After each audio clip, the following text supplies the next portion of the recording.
tener ropa, no tener comida, porque a veces se le tira un puñado de arroz en todo el día y eso es lo que hacen. Tenemos que todavía mucho trabajo por delante. Por eso digo, insisto, como símbolo tenemos 24 de estos martillos que hemos rescatado, que nunca más volverán a estar en manos de chiquitos.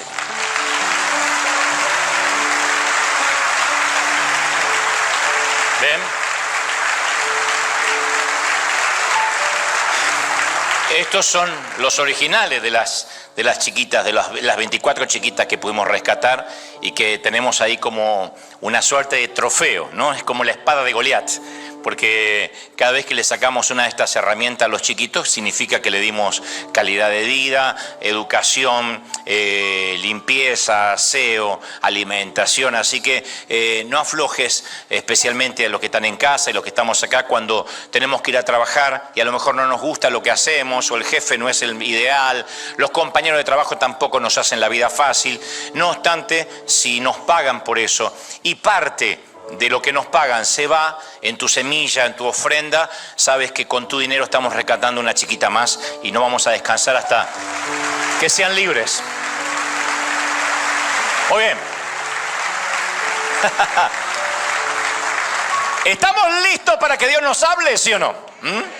Secamos las lágrimas y nos preparamos para que Dios siga hablando con nosotros, porque nos acaba de hablar también de una manera muy singular. Yo no sé si te sucedió que hablas con alguien acerca de un tipo de automóvil, de una marca, y luego ves ese vehículo donde quiera que vayas. O te embarazas y notas que aparecen cientos de embarazadas a la vez. Y dices, pero nos embarazamos toda la misma noche, parece. O descubrimos una banda musical nueva y después la empezamos a escuchar en todas partes a partir de nuestro descubrimiento. También sucede con algún tema de conversación, que después de hablar acerca de un tema en particular, de pronto parece que todo el mundo está hablando de lo mismo. Entonces los psicólogos llaman a este fenómeno la ilusión de la frecuencia. La ilusión de la frecuencia, que es un sesgo cognitivo en el que al tomar conciencia de algo, desarrollamos una atención selectiva hacia eso y empezamos a notarlo con más frecuencia, a menudo. Esto se debe a que nuestras mentes reciben a diario un bombardeo de constante información, una gran cantidad de información sensorial. Y si toda la información la asimiláramos, nuestro cerebro no daría abasto. Entonces, para evitar la sobrecarga, el cerebro emplea un proceso de filtrado que prioriza cierta información y descarta el resto, lo que no nos interesa. Y cuando aprendemos algo nuevo o algo nos llama la atención, que puede ser hasta una palabra, un concepto, nuestro cerebro crea un nuevo filtro. Y este nuevo filtro nos hace propensos a percibir instancias de este elemento en nuestro entorno. Entonces, en palabras simples, una vez que nuestro cerebro se interesa por algo, lo empezamos a notar a nuestro alrededor. Lo que una vez estaba por debajo de nuestro radar, ahora aparece en todas partes porque despertó nuestro interés. Pero en realidad eso siempre estuvo ahí. No es que te compraste un zapato rojo y dices, wow, todos me copian. No, no lo habías notado antes. No nos habíamos dado cuenta. Bueno, te prometo que el mensaje de hoy va a despertar ese singular y extraño fenómeno, puesto que al finalizar nos vamos a dar cuenta que todos sentimos lo mismo y que a lo mejor estábamos viviendo algo similar, porque se va a crear un nuevo filtro, un nuevo sesgo con respecto a lo que te voy a transmitir. ¿Estamos listos entonces para que eso ocurra? ¿Sí? Bueno, entonces pasamos a lo medular del tema. A mí siempre me fascinó Hebreos 11, lo que los muchísimos maestros titulan el salón de la fama de la fe. Para animarnos a ser fieles, el escritor a los hebreos nos da un ejemplo, o pone ejemplo tras ejemplo, de cómo vivieron diferentes héroes de la fe. Fueron los antiguos que alcanzaron buen testimonio, literal, ¿no? Y la lista incluye algunos de los personajes que obviamente esperábamos que aparecieran ahí: Noé, Abraham, Isaac, Jacob, José, Moisés. También hay algunos en esa lista que nos sorprende ver: Abel, Enoc, Sara, Rahab, la ramera, incluso Gedeón, Barak, Sansón, Jefté, Samuel. Y no es por quitarles mérito, pero ni Enoc, por ejemplo, ni ninguno de los jueces son por lo general considerados héroes o ejemplos de la fe. Pero ahí están los tipos, ahí están, junto con Abraham y Moisés, aparecen en el salón, tienen su estrella en el paseo de la fama. ¿Qué tenía su fe que los hizo dignos de mención o dignos de aparecer en la lista? Porque no están nominados, están premiados. En el deporte profesional, un atleta accede al salón de la fama según sus logros, según sus campeonatos, sus jugadas extraordinarias y hasta la duración de su carrera. Ahora, ¿qué criterio usa la Biblia para sus propios héroes? Bueno, algunos demostraron gran poder, fueron fuertes en la guerra, lograron grandes cosas. Otros sufrieron de manera extraordinaria. Algunos fueron asesinados, otros estaban desamparados. Pero no fue eso lo que les dio un lugar en el salón. Esta no es la característica en común. El denominador común lo encontramos al final del capítulo donde dice: y todos estos, aunque alcanzaron buen testimonio mediante la fe, no recibieron lo prometido. ¡Wow! Creyendo que Dios alguna cosa les iba a dar en el futuro. Pero no es que ellos lo alcanzaron, no, sino que lo creyeron, se murieron creyéndolo, ¿no? Y Dios se perfeccionó en esa espera. O sea, no recibieron lo prometido, fueron decepcionados. Las promesas de Dios no se cumplieron en sus vidas. En otras palabras, tuvieron que vivir una fe sin resultados. Es más, la palabra añade: conforme a la fe murieron todos estos sin haber recibido lo prometido, solo mirándolo de lejos, creyéndolo, saludándolo, confesando que eran extranjeros y peregrinos sobre la tierra. Entonces, en resumen, estos héroes de la fe fueron incluidos en la lista no porque recibieron lo que esperaban, sino casualmente por lo antagónico, todo lo contrario, sino porque no lo recibieron. Se aferraron a ello. La vida no resultó tal como la imaginaron, no recibieron la liberación, no vieron la bendición, pero aún así se mantuvieron firmes, tuvieron fe, y eso hizo que calificaran para estar en el salón de la fe o en el salón de la fama de los héroes de la fe. Murieron nada más y nada menos que esperando, palabra que todos tenemos en común. Acá se va a despertar la ilusión de la frecuencia, este sesgo cognitivo. Todos estamos esperando algo. De hecho, no hay nadie aquí que diga: yo ya no estoy esperando nada ni a nadie. Todos esperamos algo, ya sea un año mejor, que mañana amanezca un nuevo día, que las cosas mejoren. Este es el gran tema que, insisto, genera la ilusión de la frecuencia, que todos tenemos que esperar. Gracias a los teléfonos inteligentes, gracias al acceso a internet en cualquier parte, en cuestión de segundo, a los servicios de entrega a domicilio en el mismo día. Qué lindo que decir: esto me lo traen esta misma tarde o en una hora. Maravilloso. Para los que esperamos 40 años que llegue un teléfono. Esperar ahora se hace más difícil que nunca porque hay un montón de métodos expeditivos que nos hacen la vida más práctica. Hay un maravilloso libro llamado Geografía del Tiempo, cuyo autor sugiere que se cree una nueva unidad de tiempo denominada la vocisegundo o el vocisegundo. Dice: es el tiempo comprendido en el momento en el que cambia la luz del semáforo y el conductor detrás nuestro hace sonar su bocina. Ese es el vocisegundo. Cuando se cambia el semáforo de atrás es pim, pim, inmediatamente. Para el que está mirando el celular o los que estamos hablando cosas importantes y nos tocan la bocina, ¿no? El vocisegundo. Hagan la prueba cuando salgan de acá, quédense un segundo en el semáforo cuando se pone en verde, a ver si no aparece el vocisegundo, el de atrás.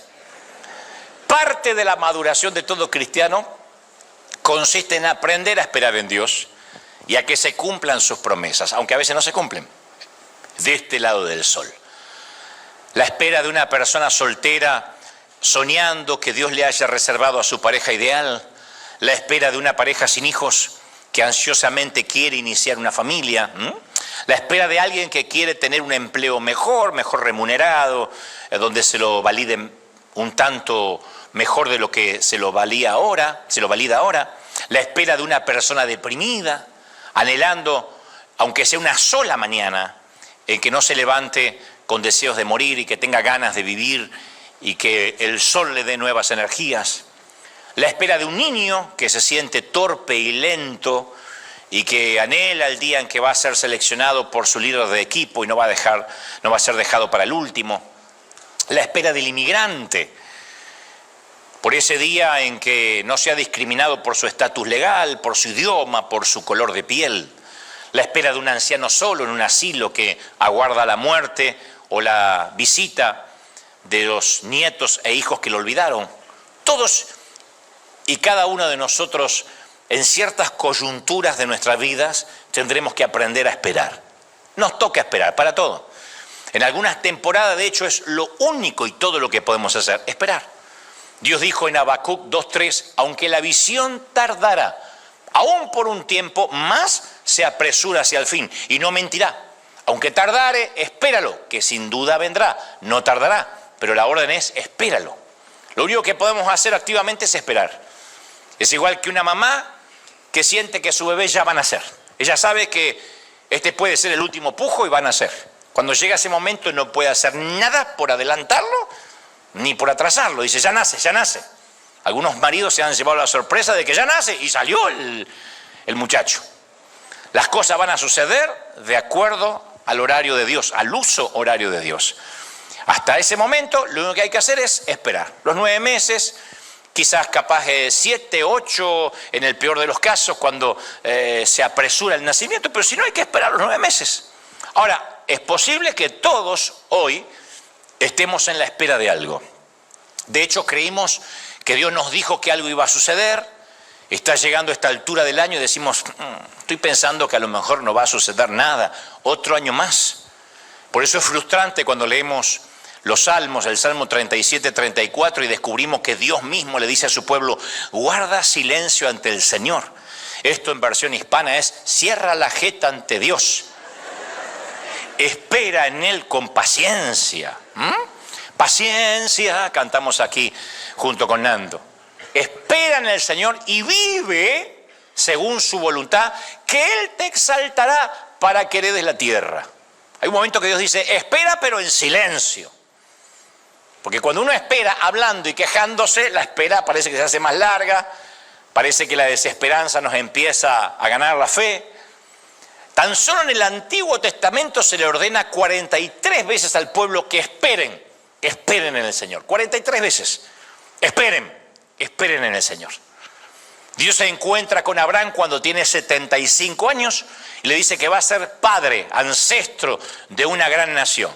¿Cuánto tardó en cumplirse esa promesa? 24 años. Si uno tiene 75, uno dice, Señor, ¿es mañana o pasado o no? 24 años.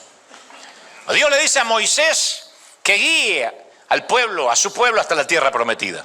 Tuvieron que esperar 40 años en el desierto, un viaje que se presume geográfica y topográficamente que debió haber tardado 3 meses. Dios les dijo a los israelitas que dejarían ser esclavos de Egipto y que se convertirían en una gran nación. Tuvieron que esperar 400 años. Entonces en la Biblia esperar está tan íntimamente ligado con la fe que en ocasiones las dos palabras se usan indistintamente. En el original hebreo, fe y espera se usan indistintamente. De hecho, la gran promesa del Antiguo Testamento era la venida del Mesías. Por eso todos estos héroes de la fe murieron sin ver el cumplimiento, no lo vieron. Moisés esperaba que el Mesías llegaría, Abraham lo esperaba. Cada uno de los profetas esperaba que ver al Mesías, no lo vieron. Tuvieron que esperar generación tras generación, siglo tras siglo. Ni aun la llegada de Jesús significó que la espera terminaba. Porque Jesús vivió, fue crucificado, resucitó, y cuando estaba por ascender, sus amigos le preguntaron, Señor, ¿es ahora cuando vas a restablecer tu reino en Israel? En otras palabras, estaban diciendo, ¿ya podemos dejar de esperar? Y Jesús da una orden más. No se alejen de Jerusalén, sino esperen la promesa del Padre. A esperar. Y vino el Espíritu Santo, pero tampoco significó que terminó la espera. Las últimas palabras escritas en la Biblia tienen que ver con esperar. Apocalipsis 22:20 dice, el que da testimonio de estas cosas dice, ciertamente vengo en breve. Amén. Sí ven, Señor Jesús. Así que hay que esperar. Esperando que el Señor regrese por segunda vez. La pregunta es, ¿y por qué Dios nos hace esperar? Digo, si es tan poderoso, tan omnisciente, omnipresente, omnipotente, ¿por qué no nos da alivio y ayuda y respuestas hoy? Now, ahora. El secreto es que lo que Dios hace mientras esperamos es tan importante como aquello por lo que esperamos. Lo diré otra vez para los que todavía no se despertaron. Lo que Dios hace mientras esperamos es tan importante como aquello por lo que estamos esperando. En el proceso que nosotros decimos, bueno, esta es la espera, no sirve para nada, es donde Dios se glorifica, donde Dios nos empieza a procesar, insisto con la palabra, o a transformar. La capacidad de esperar bien es una prueba de madurez. Los psicólogos dicen que quienes aprenden a esperar son mucho más inteligentes emocionalmente que cognitivamente.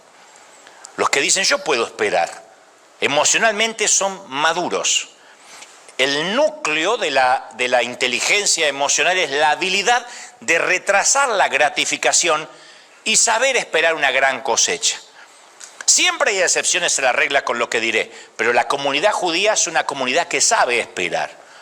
Yo he tenido inmigrantes judíos en mi barrio cuando niño y nunca vi a alguien de la comunidad gastarse el dinero del primer año que había abierto su almacén o su sitio de abarrotes o su tienda, gastárselo en vacaciones, nunca. Ellos no tocaban nunca el fondo de comercio. Como dicen los gringos, paga ahora, juega después. Los hispanos jugamos ahora y después vemos cómo pagamos. Hay excepciones a la regla, ¿no? Pero hay gente que sabe que si va a emprender un negocio, quizá va a tener que renunciar a sus vacaciones por 10 años. Tenía vacaciones cuando era empleado, cuando su responsabilidad era cumplir un horario. Cuando uno pasa a ser dueño, no es que va a tener más horas libres y va a llegar a la hora que se le antoja porque ahora es jefe. Tiene que llegar más temprano que los empleados, irse más tarde que los que trabajan para él. Tiene que renunciar a las vacaciones porque mientras que todos dicen esto me alcanza para irme a pasear, él tiene que cuidar su fondo de comercio. Eso es, paga ahora, juega después. Nosotros hacemos al revés. Entonces hay comunidades que tienen en su engrama mental, o no sé si corre por sus venas, el hecho de yo puedo esperar para la gratificación.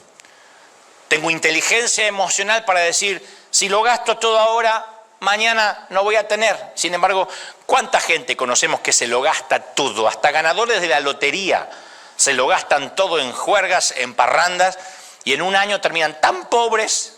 De hecho, lo pueden googlear y van a ver que es verdad. Tan pobres como antes de ganar la lotería, en un año. No supieron invertir, no supieron trabajar el dinero. No todos pueden manejar una red repleta de peces. Pablo dijo que mientras que esperamos, dijo el apóstol, sufrimos. Sin embargo, el sufrimiento produce resistencia, la resistencia produce carácter y el carácter produce esperanza. Entonces, estas tres cualidades se generan mientras esperamos. Dicho esto, la pregunta es, ¿qué hacemos mientras esperamos en Dios?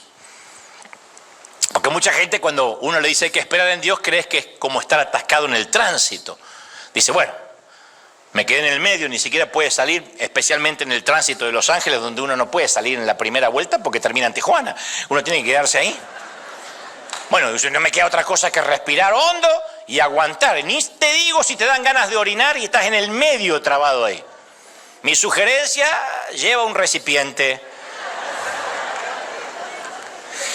Ahora, esperar en Dios no es como esperar atascado en hora pico en el tránsito, estar inmóvil.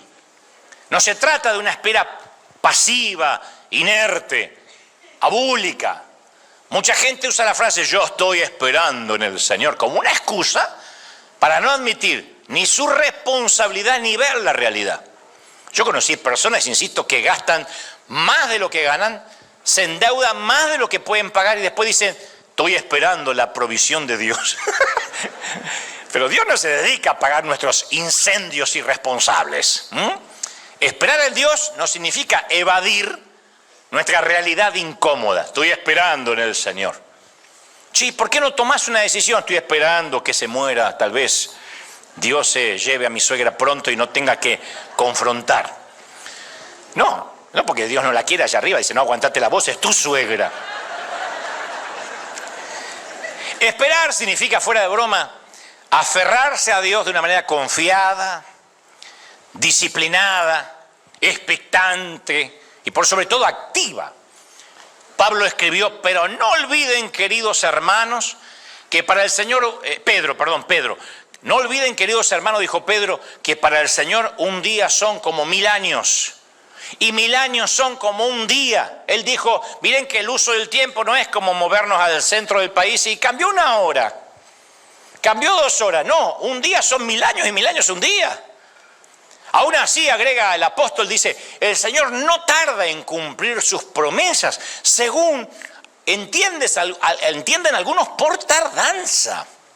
Más bien Él tiene paciencia con ustedes, porque no quiere que nadie perezca, sino que todos se arrepientan. Yo soy de una generación que creí que de chiquitito iba a contemplar la segunda venida de Cristo. Dije, afortunadamente no voy a terminar la escuela primaria. La maestra de matemáticas me decía, traiga el examen completo, el trabajo práctico completo. Yo decía, ¿qué me importa? Cristo va a venir y ¿a quién le importa el examen?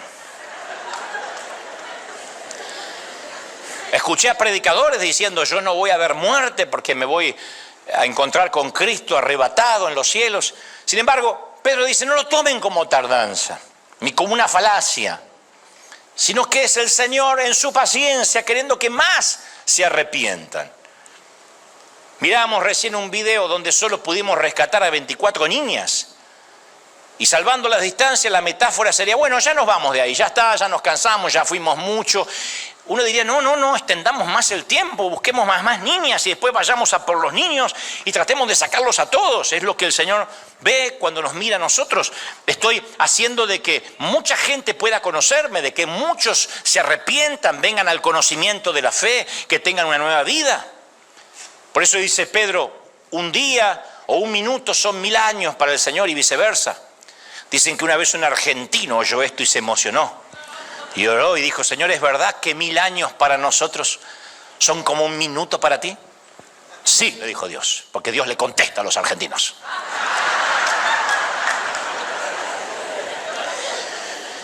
Entonces, Señor, $1.000.000 debe ser 1 centavo para ti. Siendo así, ¿me darías 1 de tus centavos? Por supuesto, dijo. ¿Faltaría más? Espérame 1 minuto, dijo Dios. Ahí va. Entonces, todos anhelamos los recursos de Dios, pero no queremos ajustarnos al uso horario de Dios. Queremos el centavo, pero no queremos el minuto. Amamos el centavo, pero detestamos el minuto de Dios. Y esperar significa que le damos a Dios el beneficio de nuestra duda, que Él sabe lo que hace, Él sabe lo que hace, lo cantamos, tú sabes lo que haces, Él sabe lo que hace. Porque esperar, ¿qué es? Es reconocer que no tenemos el control. Eso es lo álgido, si se quiere, de esperar, que no tenemos el control. Cuando uno tiene el control, aun si uno va conduciendo el automóvil y dice, bueno, quedan 4 horas hasta Las Vegas, el control lo tenemos, porque podemos detenernos, podemos acelerar un poco. Pero cuando uno se tiene que dejar llevar, y ni siquiera hay un GPS, un GPS que nos dice cuándo vamos a llegar, uno empieza a desesperarse. En nuestra sociedad existe una correlación directa entre el estatus social y la espera. O sea, mientras más alto sea nuestro estatus, menor es el tiempo que creemos que tenemos que esperar. Sucede con las aerolíneas. Está el pasajero platino que espera menos que el de oro. El de oro espera menos que el de plata. El de plata espera menos que el de bronce y el de bronce pasa más rápido que el de cartón.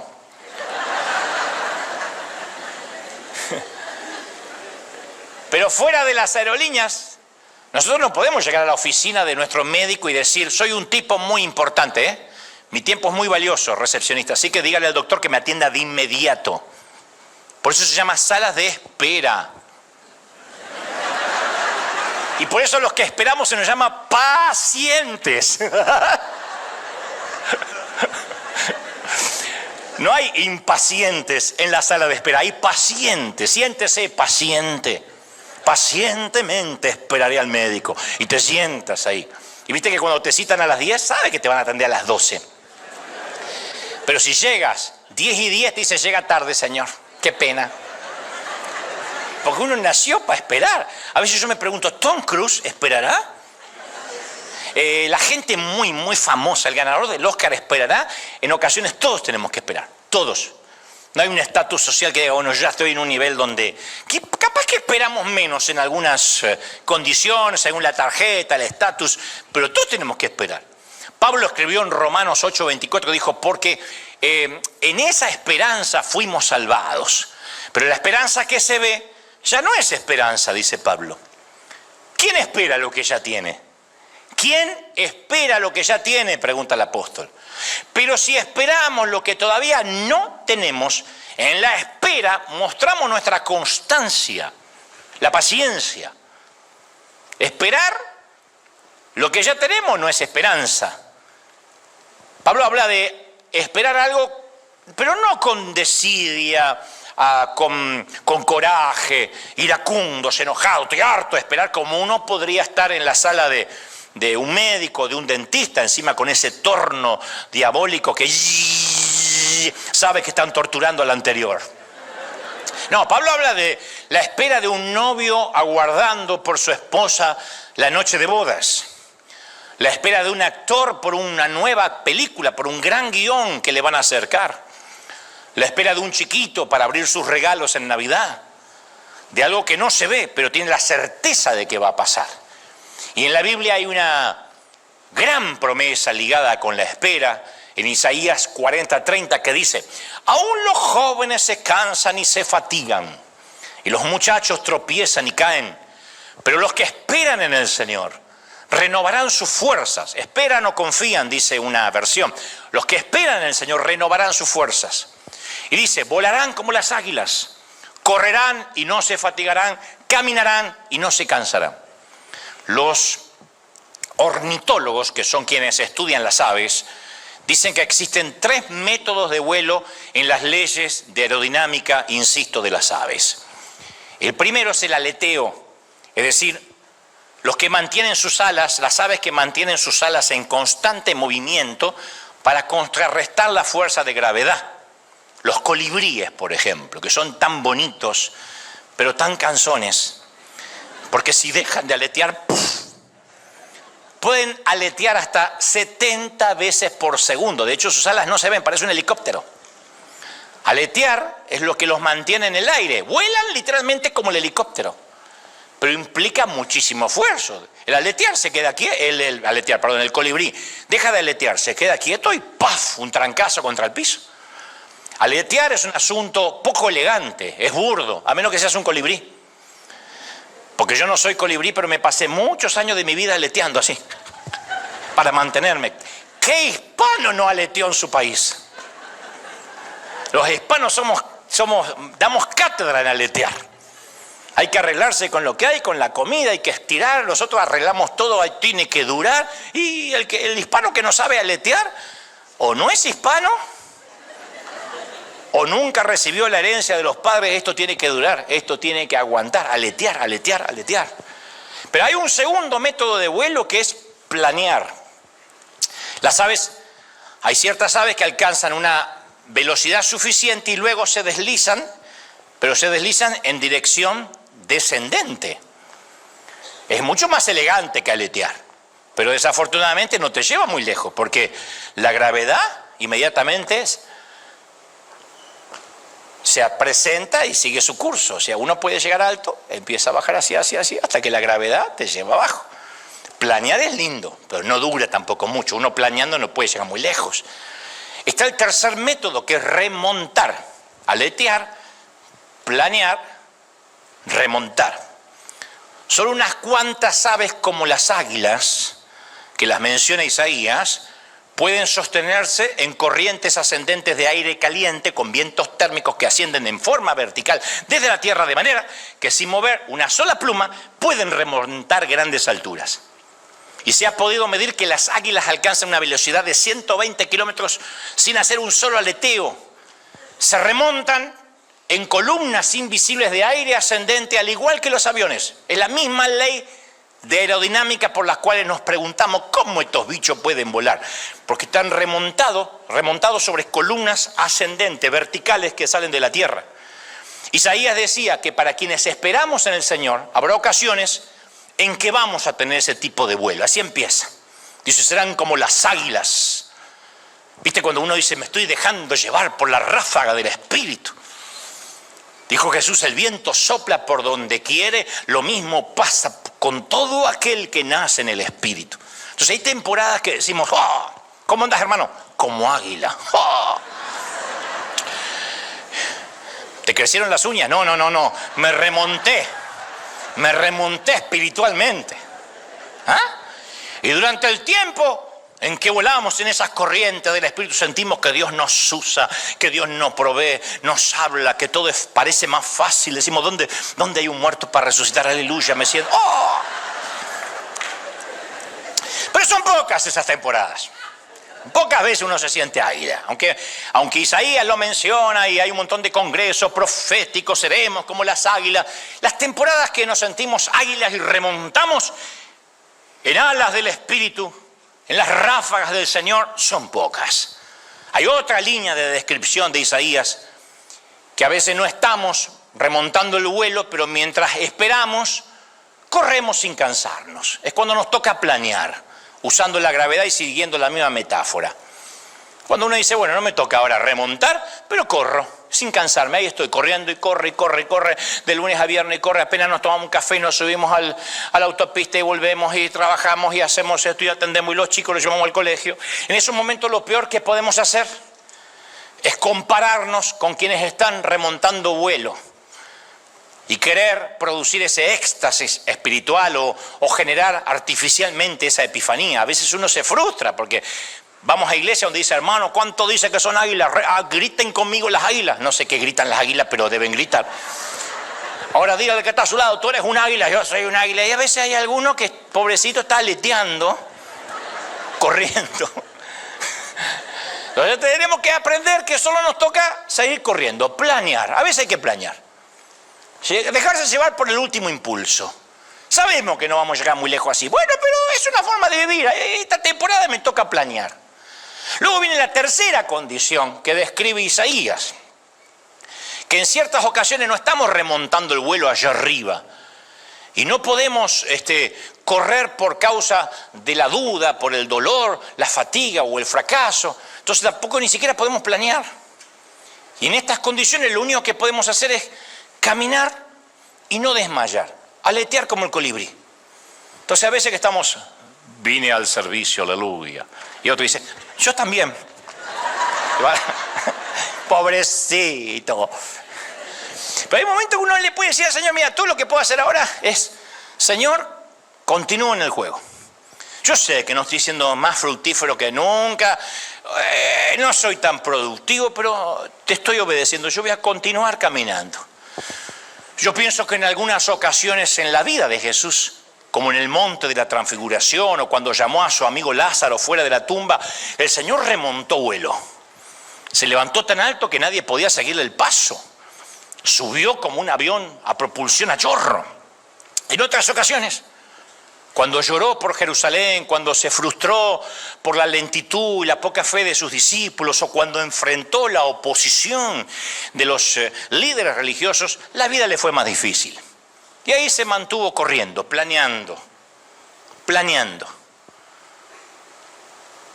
tomando depósito de la última oración de su padre y planeando durante el día. Pero cuando llegó el momento de tomar el camino al Calvario, no estaba remontando el vuelo, ni siquiera estaba planeando. Cuando la cruz se colocó sobre su espalda lastimada y sangrante, no estaba corriendo, caminó, aleteó. Era un hombre joven, 33 años, pero ese día cayó tropezó y todo lo que pudo hacer, lo único que podía hacer era levantarse y caminar un poco más. Eso se llama un paso detrás del otro. Mira, los 30 minutos más impactantes que yo jamás haya visto en una película es la secuencia inicial de Rescatando al Soldado Ryan de Steven Spielberg, interpretado por Tom Hanks. Son los 30 minutos más impactantes de una película. Los veteranos de guerra dicen que es la película más realista jamás lograda de Spielberg sobre el sufrimiento que enfrentaron los soldados aliados durante el día D. Para ganar unos cuantos metros en el terreno de la playa de Omaha, en Normandía, se pagó un precio increíble, mucha sangre, muchas muertes. Ahora, en perspectiva histórica, el final de lo que se llama el día D no tuvo muchos cambios. Al final del día no hubo un gran cambio en la guerra. La gran mayoría, al final de ese día, la gran mayoría del continente europeo todavía estaban igual que el día anterior, bajo el poder de la esvástica. Solo ese pequeño pedazo de terreno de unos cuantos metros de arena, en una oscura extensión de playa, en un solitario país, era lo único que no estaba bajo el dominio del enemigo, la playa de Normandía. Pero esa única y pequeña extensión de tierra fue suficiente. Entonces, en honor a la verdad, al final de ese día, aunque nada se vio, todo había cambiado, porque ahora había una abertura. Es la estratégica bélica más exitosa de toda la historia de la humanidad hasta la fecha. Había una pequeña brecha, era una fisura, pero iba a crecer todos los días. Todavía había muchísimas batallas por delante, iban a haber muchísimas muertes, pero era cuestión de tiempo a partir de ahora. Hasta que un día París fue liberada, después fue liberada toda Francia, los campos de concentración nazis fueron invadidos, los prisioneros fueron liberados. Llegó el día en que la bestia, Hitler, se suicidó en el búnker. Después llegó el día VE, victoria en Europa. Después llegó el día VJ, victoria sobre Japón en el Pacífico. Y los soldados podían regresar a casa, la guerra había terminado, el enemigo había sido vencido gracias a los aliados. Entonces, entre el desembarco inicial en la playa de Omaha y el tiro final de la última arma disparada, hubo una gran brecha, pero la realidad es que la victoria quedó sellada en la pequeña brecha del día D. ¿Por qué te cuento esto? Porque en la historia de Jesús sucedió algo similar y tiene que ver con la espera. Luego que la piedra fuera removida y el Señor resucitara, parecía que nada había cambiado. César aún reinaba. Pilatos estaba sentado en su cetro. Ni siquiera César conocía el nombre de este Mesías en un país remoto, crucificado. Entonces, en primera instancia, el día de la resurrección nadie lo supo, excepto un par de mujeres, pero ese fue el día D. Ahora había una abertura espiritual, pequeña, inicialmente no mayor que la entrada a una tumba, así chiquitita, la entradita a una tumba, esa fue la brecha. Entonces, cada vez que nosotros resistimos, esperamos, con resiliencia, aguantamos, cada vez que le predicamos a alguien, aunque sea una sola persona, o aconsejamos a alguien, cada vez que damos una porción de nuestros recursos para bendecir y le quitamos el martillito a una niña, cada vez que esperamos en el Señor, una abertura se hace un poquito más grande. La oscuridad es replegada un poco más y la luz crece día tras día junto con la espera en el Señor. Crece, crece, crece, crece, crece. Es maravilloso. Es una pequeña brecha. Yo te conté que cuando yo era un muchacho de 19 años, tu abuela quisiera llegar como yo a esta edad. Your grandmother. Tengo pelo. A mis 19 años me uní junto a otros 2 inconscientes de mi edad para escalar una montaña en la ciudad de Córdoba, Argentina, con el propósito de acampar en la cima y pasar la noche orando. Pero fuimos aniquilados antes de llegar arriba, porque ninguno de nosotros estaba preparado para el rigor físico de escalar una montaña sin el equipo, sin el entrenamiento adecuado. Fuimos por fe. Hubo tramos en que nos convertimos en buffet libre para las nubes de mosquitos que nos daba la bienvenida a su territorio. Era nubes. No teníamos la energía física, la energía emocional para terminar la subida, pero en un momento ya estaba oscureciendo y regresar no era una opción, porque estaba oscureciendo y bajar nos quedaba más lejos que seguir subiendo. Entonces recuerdo que uno de mis amigos tuvo una gran idea y dijo, mire muchachos, no miremos para arriba para ver cuánto falta porque nos vamos a deprimir. Mantengamos los ojos en el suelo y pongamos un pie detrás del otro. Yo dije, ¡ay, qué gracioso! Sí, un pie detrás del otro. Porque o llegamos, nos morimos aquí. Solo un pie detrás del otro, un pie detrás del otro. Y aquella frase se convirtió en un principio de vida. Porque no es necesario tener toda la información o ver cuánto nos falta para dar el próximo paso. Nuestra generación quiere saber cuánto falta. Dicen que mucha gente joven dejó de ir a los cines, no solo por una mera cuestión de comodidad, sino porque no pueden pausar y ver cuánto falta. Porque el control no lo tienen. Y no siempre podemos ver el camino completo que tenemos por delante. Pero hay suficiente luz para dar el próximo paso. Ya sea remontando en el mejor de los casos, planeando o aleteando como el colibrí. Pero lo importante es que podemos ver dónde va el próximo paso. Lámpara es a mis pies tu palabra, a mis pies. No dice a lo lejos, a mis pies tu palabra. Lámpara es para poder dar un paso a la vez. ¿Sí? Y voy a decirte algo que quisiera que grabemos en nuestro corazón. ¿Cuándo esperamos? Cuando lo único que podemos hacer es poner un pie. Hay momentos en la vida que uno se siente que va así, o no, creando bebés chiquititos que dependen todo el tiempo, o no, las mami que tienen que ir a hacer pis con la puerta abierta por si al nene le pasa algo en ese segundo y medio. Porque le encargaste a tu marido mirar al bebé y hace, sí, estaba ahí. ¿No viste que no está? No sé, justo patearon un penal. Entonces, ¿cómo se sienten esas mamás? Que ni siquiera tienen tiempo para maquillarse un poquito, ni siquiera tienen tiempo para arreglarse, para salir con amigas. Encima tienes todas amigas que están también amamantando, teniendo bebé, así que todas están aburridas a charla, porque hablan de leche, hablan de colastro, hablan de calostro, de no colastro, de pañales, de esto, el otro, ¿no? Dice, ¿cómo daría la vida por una plática diferente? Pero uno siente que va así.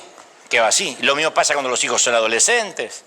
Lo mismo pasa por los consiervos de Dios que comienzan una obra, una iglesia y ganan 4 almas para Cristo y se van 5. Entonces hay momentos que uno solo puede poner un pie detrás del otro, pero quiero que grabemos esto en el corazón aunque parezca algo infantil. Dios está con nosotros cuando remontamos y cuando aleteamos.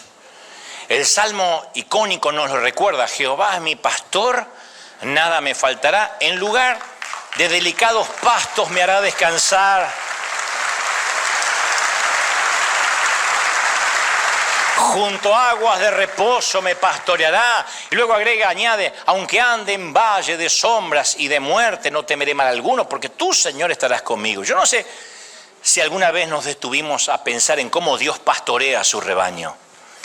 Quizás por los libros de escuela dominical que leí cuando era niño, yo siempre me imaginé a un pastor guiando a su rebaño y lo imaginaba así con una vara curva en la mano y las ovejas siguiéndole en excelente formación. Por supuesto, también en esos dibujos el pastor tenía un manto blanco y un cabello recién salido de un anuncio de shampoo. Pero aquella imagen idílica me transmitía una cálida sensación de un pastor cuidando a sus ovejas. Pero viajando por Israel, me di cuenta cuán equivocada estaba mi imaginación. Porque en un momento tuvimos que detenernos en la ruta y nos tropezamos con un inmenso rebaño de ovejas y cabras que atravesaban el desierto de Judea. Y el rebaño se esparcía por la ladera de la montaña y los animales no seguían ningún orden. Parecían ustedes en el estacionamiento.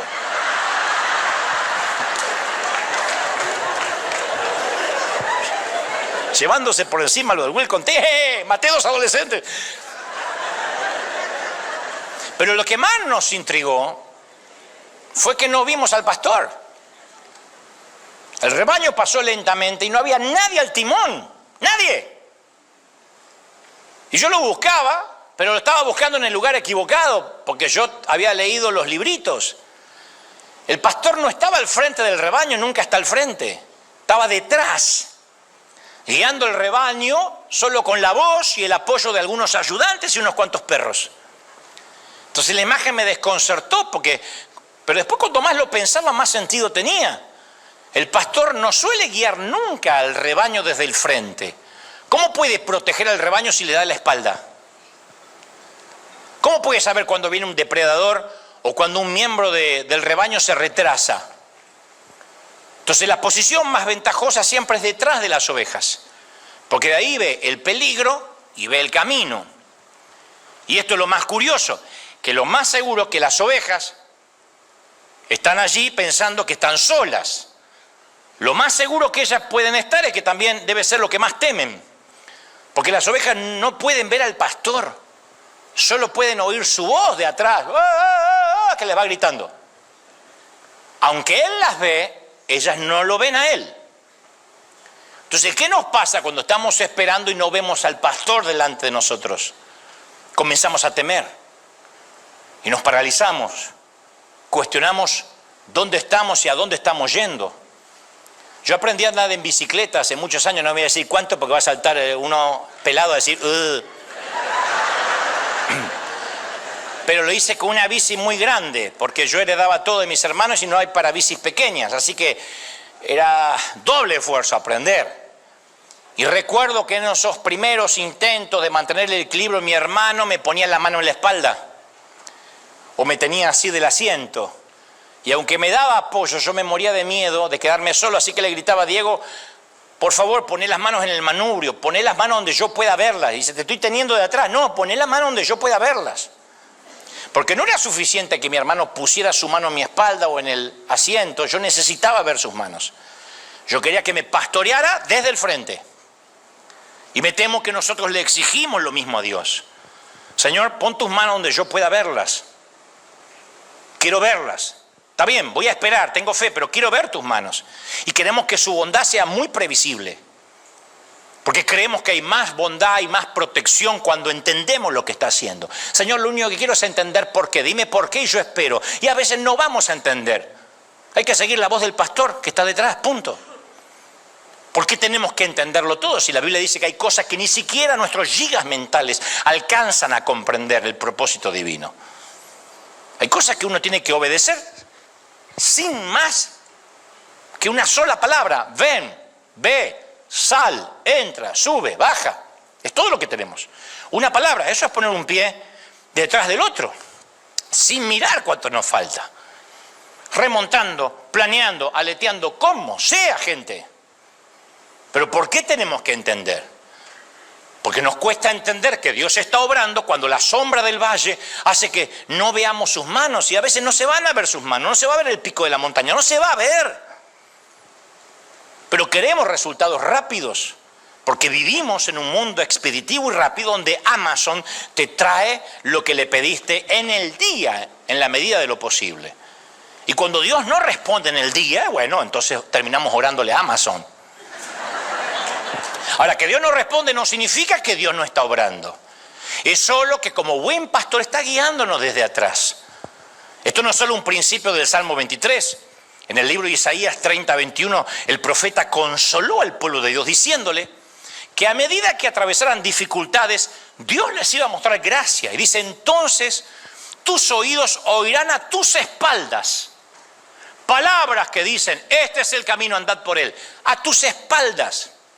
Los que estaban familiarizados con los rebaños, con las praderas, entendían por qué Dios hablaría a las espaldas.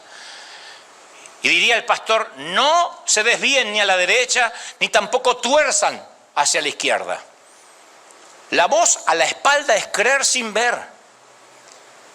Uno dice: bueno, me toca una temporada de hospital. Bueno, y el diagnóstico no dice que haya remisión, que esté mejorando, que la metástasis se fue. A lo mejor todo lo contrario. Eso es creer sin ver. Bueno, me toca aletear. Toca estar a veces en una familia disfuncional, toca a veces momentos de escasez, que uno dice: ¿y por qué? Si Pablo dijo: sé vivir en escasez y sé vivir en abundancia. Nunca dijo, cuando no tenía Cristo era escaso y ahora tengo abundancia. Él dijo, con Cristo tengo abundancia y tengo escasez, tengo libertad y tengo cárcel. Y en ambas me voy a regocijar, en ambas temporadas veo a Dios. A veces veo la mano en el manubrio y a veces no veo, la mayoría de las veces no veo su mano. Entonces no siempre va a venir como una columna de fuego, como una columna de nube para guiarnos en el desierto.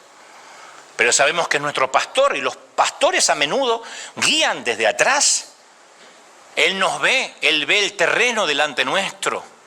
Y como el padre o el hermano mayor que sostiene el asiento de nuestra bicicleta, Él tiene sus manos en nuestra vida.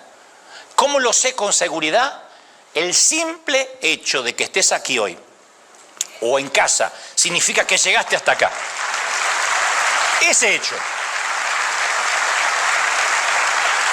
Trivial, inocuo si se quiere, porque no importa cuán difícil sea la vida, estás resistiendo. No te rendiste, no te fuiste.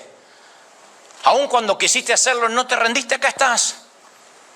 Aun si este fue un año que prefieres olvidar, considera que lograste atravesarlo, aunque sea con un hilito de fe. Lograste, acá estás. Estás vivo, estás respirando. Hay mucha gente que se quita la vida, que no aguanta o se queda bajo las mantas. ¿Cómo llegaste hasta aquí? ¿Por ti mismo? No. Aun cuando no pudiste verlo, estás aquí por su gracia, por su misericordia, y Él no va a cambiar, Él no va a soltar tu asiento, no lo va a soltar. Grábate esto, Él no te abandonará en el viaje de tu vida. Y te va a pedir a veces que des el próximo paso, porque Él estuvo llevando la cruz así, un pie detrás del otro, aun cuando no puedas ver a dónde lleva el camino. En el ministerio yo tuve que dar muchas veces un pie delante del otro. Y más hacía, más me endeudaba. Y más deuda, más Dios me decía que siga. Es un pie detrás del otro. Mira, hay otro fenómeno que el mundo entero se niega a recordar. Porque todavía estamos en la etapa, dirían los psicólogos, de la negación. Pero van a aparecer en los libros de historia de nuestros nietos. Hablo de finales del 19, principios del 20 y todo el 2020, que casi no se habla. No se hacen películas sobre la pandemia porque estamos, insisto, en la etapa de la negación. Eso no ocurrió. Cuando las actividades simples que dábamos por hechas, como salir a comer o ir a una tienda, nos fueron arrebatadas. Y un día despertamos y todo cambió. Fue cuando, digo siempre, el representante de Dios en la tierra se quedó sin fieles en la plaza del Vaticano. Y hasta él tuvo que hacerse la prueba del COVID y usar mascarilla. Cuando Disneyland cerró, porque la verdad y la tragedia había superado el mundo mágico. Cuando New York, la ciudad que nunca dormía, fue obligada a descansar a la fuerza. Cuando Las Vegas apagó sus luces por primera vez y se detuvo el juego. Y las fronteras que se defendían con guerra se quebraron con gotitas de saliva. Y se apagaron las luces en los estadios, se detuvieron los conciertos, los rodajes en los platós, cerraron las basílicas, las mezquitas, las sinagogas, las iglesias, y entonces en el mundo hubo tiempo para pensar y reflexionar. Como digo siempre, un par de mocos en el aire nos pusieron a valorar la familia, nuestros viejos, cuando descubrimos que la ley era pareja para todos. Siempre lo fue. El Señor dijo, necio, esta noche vienen a pedir tu alma, ¿a quién le quedará lo que estás acumulando? Pero no lo entendimos. Necesitamos una pandemia para entender que cualquiera se podía morir, hasta teniendo 14 años o 90. Y nos preguntábamos cómo íbamos a sobrevivir. Y a medida que las semanas se convirtieron en meses, nos empezamos a adaptar. Y atravesamos diferentes etapas, mientras que todo nuestro alrededor cambiaba. Primero fue la fase, esto va a durar unos pocos días, porque si no la economía se va a quebrar. Y todos aprendimos a usar Zoom. Hasta la abuela, ¿cómo es, mi hijo?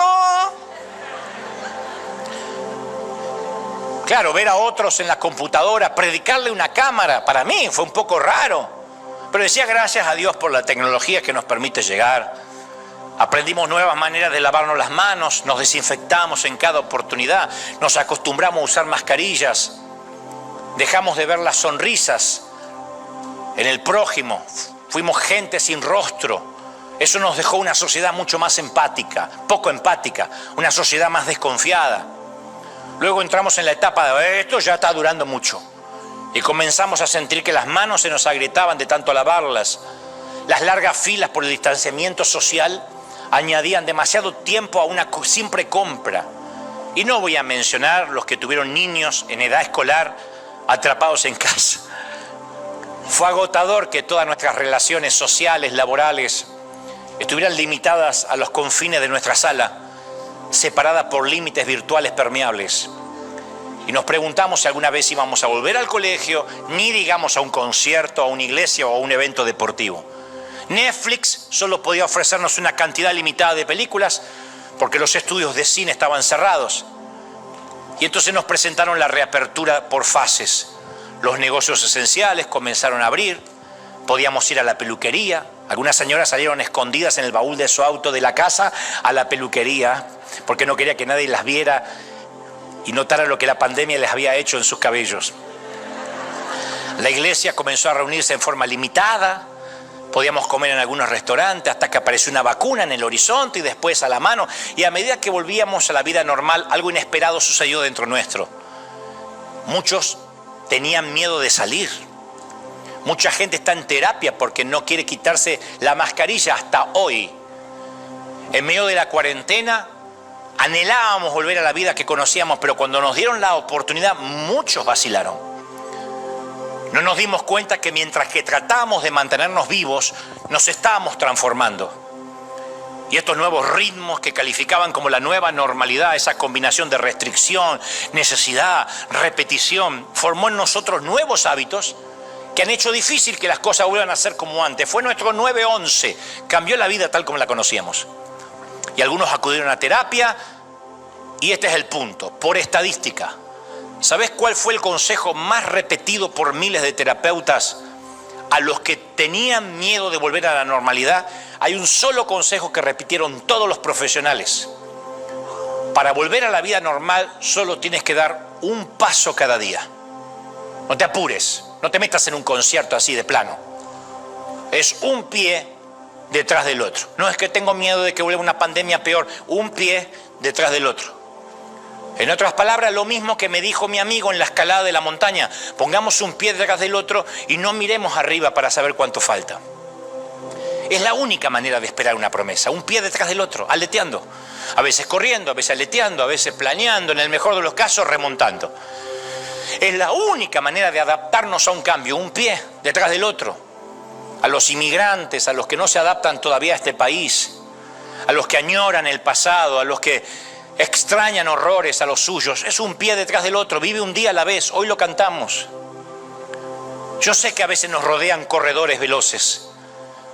Hay algunas águilas que remontan vuelo mucho más alto de lo que podamos ver.